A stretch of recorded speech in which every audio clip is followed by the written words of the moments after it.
ওনারা অনেক হুমকি দিছে এই দোকানটার জন্য। এই দোকানটা নিয়ে অনেক ঝামেলা চলতেছিল।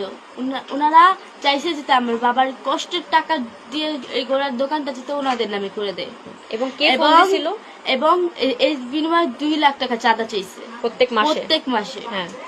এবং আমার বাবার একজন বন্ধুই তো, উনি নাম হচ্ছে ফয়সাল। উনি হচ্ছে আমার বাবাকে ফোন দিছে আপনার বাবা বের হওয়ার আগে, ফোন দিয়ে বলছে যে তুমি তাড়াতাড়ি একটু বাইরে আসো, তো তোমার দোকানের সামনে আসো। আমার বাবা বলছে যে ওরা যেহেতু আমার হুমকি দিছে, ওগুলোর সাথে তো অনেক মানুষ ছিল, তো আমি কিছু মানুষ নিয়ে যাই। ওই লোকটা বলছে না, কোনো মানুষ লাগবে না, তুমি একা আসো।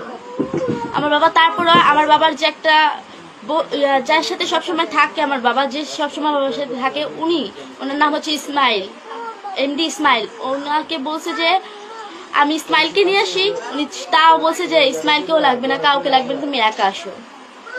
তারপর আমার ইসমাইল হচ্ছে 1 নাম্বার সাক্ষী। উনি হচ্ছে আমার বাবার সাথে সবসময় থাকে। ওনাকে নিয়ে যেতে চাইছে, কিন্তু ওনারা নিয়ে যেতে দেয়নি।